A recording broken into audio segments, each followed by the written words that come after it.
অনেকেই হয়তো খুব রিসেন্টলি ঢাকা বিশ্ববিদ্যালয়ে অনুষ্ঠিত একটি জাতীয় কর্মশালা আয়োজনের কথা শুনেছেন। তবে এই কর্মশালার আলোচনার গভীরতা এবং গুরুত্ব সম্পর্কে বিস্তারিত জানার সুযোগ সবার হয়নি। বাংলাদেশ বিশ্ববিদ্যালয় মঞ্জুরি কমিশনের উদ্যোগে এবং সার্বিক তত্ত্বাবধানে গত 12ই মে 2026 তারিখে ঢাকা বিশ্ববিদ্যালয়ের ঐতিহাসিক নবাব নওয়াব আলী চৌধুরী সিনেট ভবনে অনুষ্ঠিত হয়েছে একটি গুরুত্বপূর্ণ জাতীয় কর্মশালা। এই কর্মশালার আলোচনায় উঠে আসা বিষয়গুলো এবং সম্ভাব্য প্রভাব সম্পর্কে আমাদের সবার জানা দরকার। কারণ উচ্চশিক্ষার ভবিষ্যৎ শুধু বিশ্ববিদ্যালয়ের বিষয় নয়, এটি শিক্ষার্থী, শিক্ষক, অভিভাবক, শিল্প খাত, প্রশাসন এবং পুরো দেশের ভবিষ্যতের সঙ্গে সম্পর্কিত। কর্মশালার শিরোনাম ছিল transforming higher education in Bangladesh, a roadmap for sustainable excellence, বা বাংলাদেশে উচ্চশিক্ষার রূপান্তর, টেকসই উৎকর্ষের রোডম্যাপ। উক্ত কর্মশালায় প্রধান অতিথির বক্তব্য রাখেন গণপ্রজাতন্ত্রী বাংলাদেশ সরকারের মাননীয় প্রধানমন্ত্রী জনাব তারেক রহমান। এই কর্মশালায় দেশের বিভিন্ন পাবলিক ও প্রাইভেট বিশ্ববিদ্যালয়ের উপাচার্য, উপ উপাচার্য, শিক্ষক, গবেষক, সরকারের উচ্চ পর্যায়ের নীতি নির্ধারকগণ, শিল্প খাতের প্রতিনিধি, শিক্ষা প্রশাসনের সংশ্লিষ্ট ব্যক্তিবর্গ এবং উচ্চশিক্ষা সংশ্লিষ্ট বিভিন্ন অংশীজন অংশগ্রহণ করেন। তাই বুঝতেই পারছেন, কর্মশালার সুপারিশগুলো এসেছে দেশের বিভিন্ন স্তরের অভিজ্ঞ ও দায়িত্বশীল ব্যক্তিদের সম্মিলিত চিন্তা, মত বিনিময় এবং বাস্তব অভিজ্ঞতার ভিত্তিতে। তাই এগুলো শুধু তাত্ত্বিক প্রস্তাব নয়, বরং বাস্তব অভিজ্ঞতা, চ্যালেঞ্জ এবং ভবিষ্যৎ প্রয়োজনের আলোকে প্রণীত সুপারিশ। প্রথমেই আমি গভীর কৃতজ্ঞতা ও আন্তরিক ধন্যবাদ জানাতে চাই বাংলাদেশ বিশ্ববিদ্যালয় মঞ্জুরি কমিশনের সম্মানিত চেয়ারম্যান মহোদয়কে, যার সর্বোপরি তত্ত্বাবধান, দিক নির্দেশনা এবং দূরদর্শী নেতৃত্বের ফলে এই গুরুত্বপূর্ণ কর্মশালাটি সফলভাবে আয়োজন করা সম্ভব হয়েছে। একই সঙ্গে আন্তরিক ধন্যবাদ জানাই কমিশনের সম্মানিত সদস্যবৃন্দকে, যাদের নেতৃত্ব, পরামর্শ এবং সক্রিয় সম্পৃক্ততা কর্মশালাটিকে একটি কার্যকর ও ফলপ্রসূ জাতীয় প্ল্যাটফর্মে পরিণত করেছে। বিশেষভাবে ধন্যবাদপ্রাপ্য বাংলাদেশ বিশ্ববিদ্যালয় মঞ্জুরি কমিশনের সকল কর্মকর্তা ও কর্মচারীর। তাদের অক্লান্ত পরিশ্রম, নিষ্ঠা, আন্তরিকতা এবং সমন্বিত প্রচেষ্টার ফলেই ইউজিসির ইতিহাসে এটি অন্যতম সফল ও তাৎপর্যপূর্ণ আয়োজন হিসাবে বিবেচিত হতে পারে। শুনতে এটি হয়তো একটি সাধারণ কর্মশালা মনে হতে পারে, কিন্তু আসলে এখানে বাংলাদেশের উচ্চশিক্ষার ভবিষ্যৎ নিয়ে কিছু মৌলিক প্রশ্ন তোলা হয়েছে। আমাদের বিশ্ববিদ্যালয় কি শুধু ডিগ্রি দেবে, নাকি দক্ষ ও নৈতিক গ্র্যাজুয়েট তৈরি করবে? গবেষণা কি শুধু প্রকাশনায় সীমাবদ্ধ থাকবে, নাকি বাস্তব সমস্যার সমাধানী ভূমিকা রাখবে? উচ্চশিক্ষা কি প্রচলিত শ্রেণীকক্ষেই সীমাবদ্ধ থাকবে, নাকি AI, digital learning, data analytics ও সাইবার নিরাপত্তাকে মূল কাঠামোর অংশ করবে? আর সুশাসন কি আগের মতোই চলবে, নাকি কেপিআই, ইআরপি, র্যাঙ্কিং ও জবাবদিহিতার মাধ্যমে নতুন কাঠামো গড়ে উঠবে? এই প্রশ্নগুলোকে কেন্দ্র করেই কর্মশালায় উচ্চশিক্ষার 5টি গুরুত্বপূর্ণ বিষয় বিস্তারিত আলোচনা হয়েছে। প্রথম বিষয় ছিল graduate employability, soft skills development and need based education. এখানে এমন একটি বাস্তবতা উঠে এসেছে যা আমাদের সবাইকে ভাবতে বাধ্য করে। একজন শিক্ষার্থী 4 বছর বিশ্ববিদ্যালয়ে পড়ল, ডিগ্রি পেল, পরিবার গর্ব করল, কিন্তু চাকরির বাজারে গিয়ে যদি সে শুনে আপনার ডিগ্রি আছে কিন্তু প্রয়োজনীয় দক্ষতা কোথায়, তাহলে প্রশ্ন ওঠে সমস্যাটা কোথায়?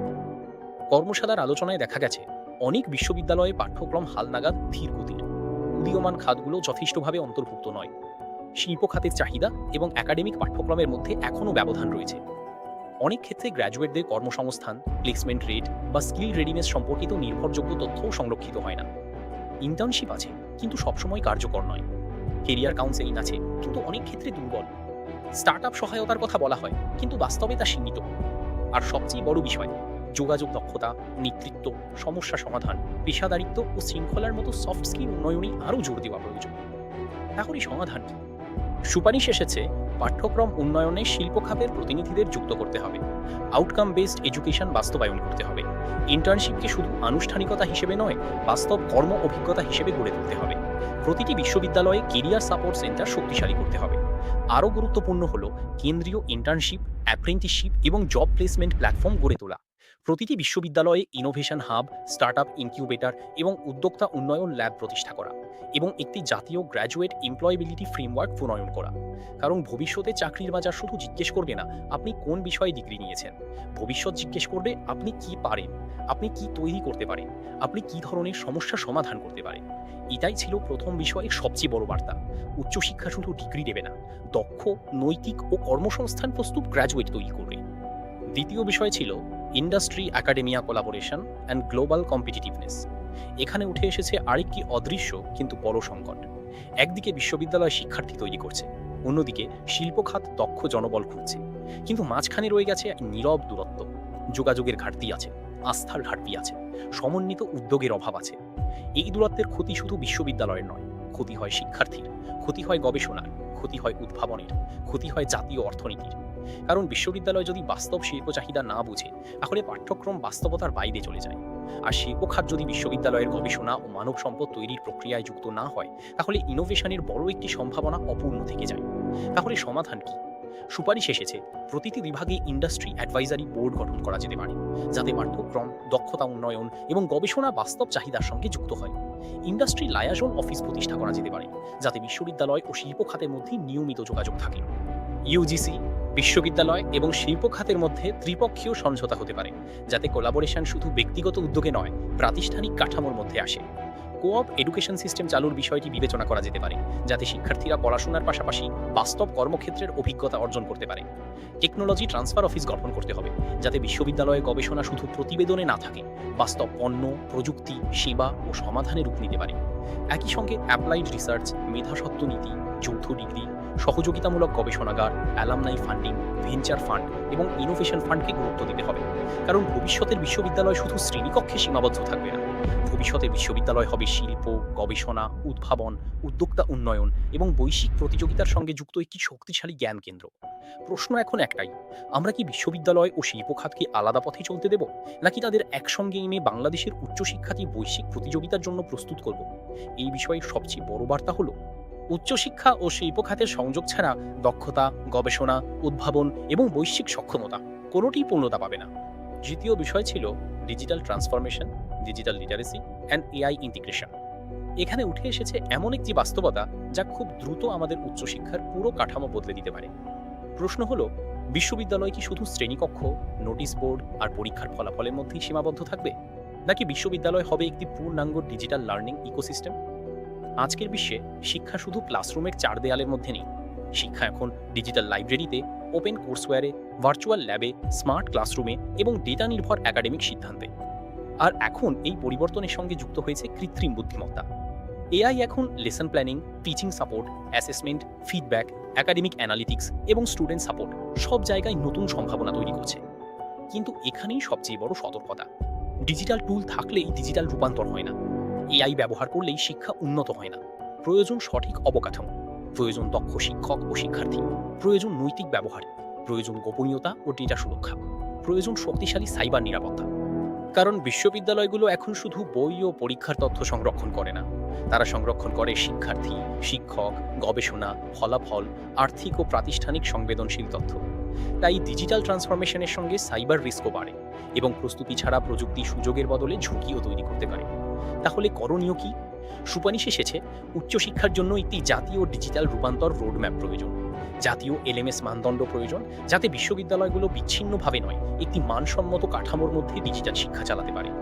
স্মার্ট ক্লাসরুম, ব্লেন্ডেড লার্নিং অবকাঠামো, ভার্চুয়াল ল্যাব, ডিজিটাল লাইব্রেরি এবং ওপেন এডুকেশনাল রিসোর্সকে উচ্চশিক্ষার মূল অংশ করতে হবে।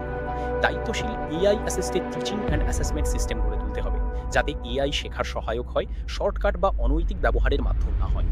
কেন্দ্রীয় একাডেমিক ডেটা ও অ্যানালিটিক্স প্ল্যাটফর্ম প্রয়োজন, যাতে শিক্ষার্থীর অগ্রগতি, ফলাফল, ঝুঁকি, লার্নিং গ্যাপ এবং প্রাতিষ্ঠানিক পারফরমেন্সকে তথ্যভিত্তিকভাবে বোঝা যায়।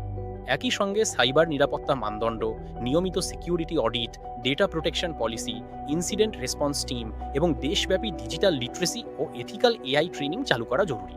কারণ আগামী দিনের বিশ্ববিদ্যালয় শুধু ভবন, বিভাগ ও শ্রেণীকক্ষ দিয়ে শক্তিশালী হবে না। আগামী দিনের বিশ্ববিদ্যালয় শক্তিশালী হবে তার digital capability, data readiness, AI literacy এবং সাইবার রেজিলিয়েন্স দিয়ে। প্রশ্ন এখন একটাই, আমরা কি প্রযুক্তিকে শুধু অতিরিক্ত সুবিধা হিসাবে দেখব, নাকি উচ্চশিক্ষার ভবিষ্যৎ নির্মাণের মূল শক্তি হিসাবে গ্রহণ করব? এই বিষয়ে সবচেয়ে বড় বার্তা হলো, প্রযুক্তি শুধু শিক্ষা ব্যবস্থাকে ডিজিটাইজ করবে না, সঠিকভাবে ব্যবহার করলে এটি শেখা, গবেষণা, সিদ্ধান্ত গ্রহণ এবং বিশ্ববিদ্যালয় পরিচালনাকে রূপান্তর করতে পারে। চতুর্থ বিষয় ছিল faculty development, research excellence and ইন্টারন্যাশনালাইজেশন। এখানে বলা হয়েছে শিক্ষক উন্নয়ন ছাড়া উচ্চশিক্ষার রূপান্তর সম্ভব নয়। স্বচ্ছ নিয়োগ, কর্মসম্পাদন ভিত্তিক পদোন্নতি, ধারাবাহিক পেশাগত উন্নয়ন, বার্ষিক মূল্যায়ন, পিএইচডি ও পোস্ট ডক্টরাল সুযোগ, গবেষণা ছুটি, ভ্রমণ অনুদান, গবেষণা ভিত্তিক শিক্ষাদান দায়িত্ব হ্রাস, প্রফেসর অফ প্র্যাকটিস এবং জাতীয় শিক্ষক প্রশিক্ষণ প্রতিষ্ঠান মতো সুপারিশ এসেছে। গবেষণার ক্ষেত্রে এসেছে ডেডিকেটেড রিসার্চ অফিস, গবেষণা অনুদান, দীর্ঘমেয়াদী গবেষণা সহায়তা, টেকনোলজি ট্রান্সফার অফিস, সামাজিক প্রভাব ভিত্তিক গবেষণা, গবেষণার নৈতিকতা, আইআরবি, লেখকত্ব প্রশিক্ষণ, পিয়ার রিভিউ প্রশিক্ষণ, আন্তর্জাতিক গবেষণা নেটওয়ার্ক, জার্নাল অ্যাক্সেস সহায়তা, কেন্দ্রীয় গবেষণা সুবিধা, আঞ্চলিক গবেষণাগার, ল্যাব নিরাপত্তা পরিদর্শন এবং মেধাস্বত্ব নীতির হালনাগাদ। পঞ্চম বিষয় ছিল governance, quality assurance and institutional reform. এখানে সবচেয়ে গুরুত্বপূর্ণ প্রশ্ন ছিল উচ্চশিক্ষার রূপান্তর কিভাবে টেকসই হবে। সুপারিশ এসেছে ইউজিসিকে আরও শক্তিশালী করা, একাডেমিক, আর্থিক ও প্রশাসনিক স্বায়ত্তশাসন বৃদ্ধি, সাংগঠনিক পুনর্গঠন, উচ্চশিক্ষা কমিশন গঠন, পাবলিক ও প্রাইভেট বিশ্ববিদ্যালয়ের ডিজিটাল মনিটরিং, বিভিন্ন মন্ত্রণালয়ের সঙ্গে সমন্বয়, কৌশলগত সিদ্ধান্ত গ্রহণে সম্পৃক্ত করা, র্যাঙ্কিং ব্যবস্থা, কর্মসম্পাদন সূচক, অভিন্ন নিয়োগ নীতি, মাল্টিসোর্স ফিডব্যাক, ইআরপি সিস্টেম, কেন্দ্রীয় গবেষণা ডেটাবেস, প্রাতিষ্ঠিক ডেটা অ্যানালিটিক্স, আর্থিক নিরীক্ষা, স্বচ্ছ হিসাব ব্যবস্থা এবং কর্মসম্পাদন ভিত্তিক সম্পদ বরাদ্দ। এখন প্রশ্ন হলো, এই কর্মশালার ফলাফল কি? ফলাফল হলো বাংলাদেশের উচ্চশিক্ষার জন্য একটি সুস্পষ্ট চিন্তার কাঠামো তৈরি হয়েছে। এই কাঠামো আমাদের মনে করিয়ে দেয় ডিগ্রি যথেষ্ট নয়, দক্ষতা দরকার। গবেষণা যথেষ্ট নয়, বাস্তব প্রভাব দরকার। বিশ্ববিদ্যালয় যথেষ্ট নয়, শিল্প খাতের সঙ্গে কার্যকর সংযোগ দরকার। ডিজিটাল টুল যথেষ্ট নয়, দায়িত্বশীল এআই, ডেটা গভর্নেন্স ও সাইবার নিরাপত্তা দরকার। আর প্রশাসন যথেষ্ট নয়, জবাবদিহিতা, কেপিআই, ইআরপি এবং গুণগত নিশ্চয়তা দরকার।